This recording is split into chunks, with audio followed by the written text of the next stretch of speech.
አዲስ 1879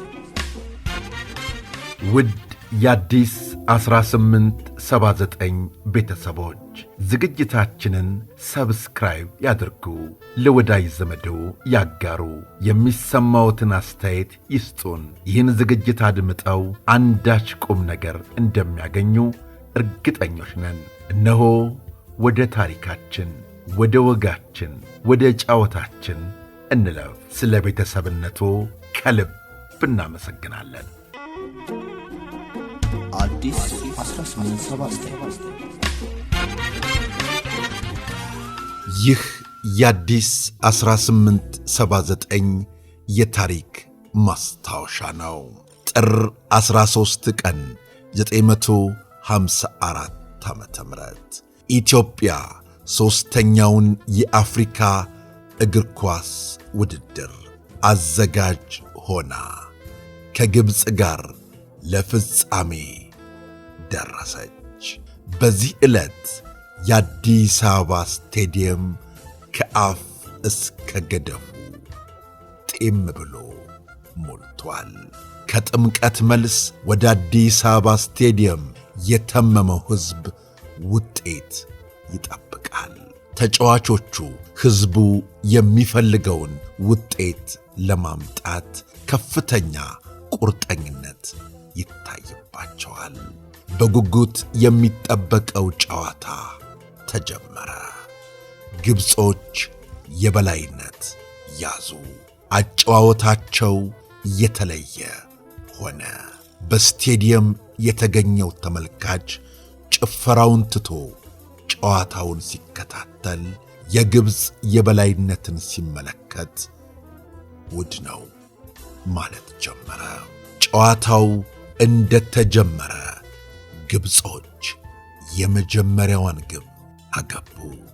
ስቴዲየሙ ጸጥ አለ። ጨዋታውን መምራት ቀጠሉ። በጨዋታውም ሜዳው ላይ ነገሱበት። የዚህን ጊዜ ሕዝቡ ተስፋ ቆረጠ፣ ደነገጠ። በ1-0 ውጤት እረፍት ሆነ።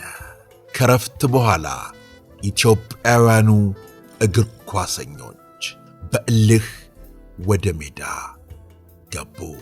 በግርማ ዘለቀ ቦታ ተቀይሮ የገባው ተክሌ ኪዳኔ ወዲያውኑ በፍጥነት ኳሷን በልዩ ሁኔታ የግብፁን በረኛ አጋድሞ ከመረቡ ላይ አገናኘው።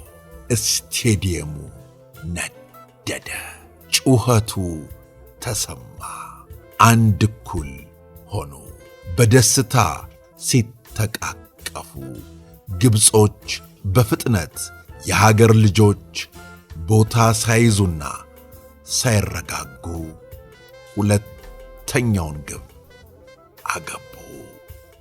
የሕዝቡ ስሜት በአንድ ጊዜ ቀዘቀዘ። ተጫዋቾቹም ግራ ተጋቡ። ኳሱ እግራቸው ላይ ሲገባ ወዲያውኑ ግብጾች ይወስዱባቸዋል። ጨዋታው መልካጣ ወዛጣ።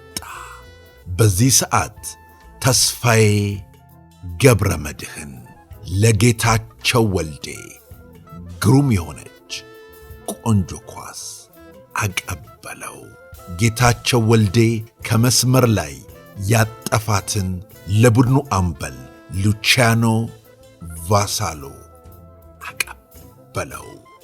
የማይታመን ግብ አገባ። ዳግመኛ የቀዳማዊ ኃይለ ሥላሴ ስቴዲየም የዛሬው የአዲስ አበባ ስቴዲየም በጩኸት፣ በፉጨት፣ በእልልታ፣ በፉከራ ደመቀ። እኩል ለእኩል ሆኑ። ጭማሬ ሰዓት ተሰጠ። ግብጾች ግራ ተጋቡ። በጭማሬው ሰዓት ኢታሎ ቫሳሎ ሦስተኛውን ጎል አገባ። ሕዝቡ በደስታ አበደ። አጠገቡ ያገኘውን እያቀፈ ጭፈራውን ያደምቀው ጀመረ። የዚህን ጊዜ ግብጾች ለማግባት ማጥቃት ጀመሩ። የዚህን ጊዜ ኢትዮጵያውያኑ ተጫዋቾች ተመካከሩ። ይሄ ዕድል ሊያመልጠን አይገባም፣ በቶሎ ማጠንከሪያ አንድ ግብ ማግባት አለብን ብለው ወሰኑ። የዚህን ጊዜ ኢትዮጵያኖቹ ዳግመኛ ለድል መሮጥ ጀመሩ። መንግሥቱ ወርቁ ኳሷ እግሩ ላይ ደረሰች። ያንን ይዞ እየሮጠ በረኛው ሲወጣ ባናቱ ላይ አገባና የግብፅ ነገር አከተመ። ኢትዮጵያ በሦስተኛው የአፍሪካ ዋንጫ በግርማ ዘለቀና በኢታሎ ቫሳሎ አንዳንድ ግቦች እንዲሁም በመንግሥቱ ወርቁ 2 ግቦች ባለድል ሆና ግብፅን አሸነፈች። በታሪክም ባለድል ሆና ስሟ በሦስተኛው የአፍሪካ ዋንጫ ላይ አሸናፊ የሚለው በክብር ተቀመጠ። ከዚያን ጊዜ እስከ አሁን ድረስ የአፍሪካ ዋንጫን አንስተን አናውቅም። ለምን የሚለው ሰፊ ጥናት የሚፈልግ ነው። ጥናቱ እስከሚደረግ በሦስተኛው የአፍሪካ ዋንጫ ኢትዮጵያ ያስመዘገበችው ውጤት ዛሬም ድረስ እየተነገረ ከፍ ባለ የታሪክ ማማ ላይ ሊቀመጥ በቅቷል።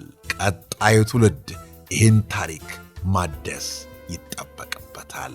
እግር ኳሳችን ከሀገር ውስጥ በዘለለ በአፍሪካ መድረክም ከፍ ብሎ እንዲታይ እግር ኳሰኞቻችን በፍጹም ወኔ በሀገራዊ ስሜት ሊነሳሱ ይገባል።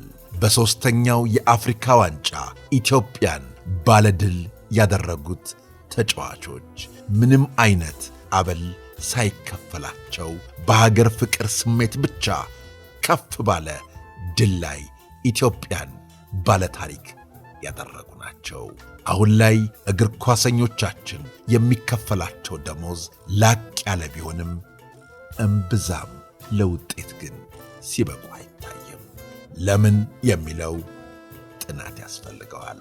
ቤተሰቦቻችን ስለ አብሮነታችሁ፣ ስለ ወዳጅነታችሁ ከልብ እናመሰግናለን። በቀጣይ እንዲሁ እንዳማረብን ተመልሰን መጣለን። እናመሰግናለን። አዲስ 1879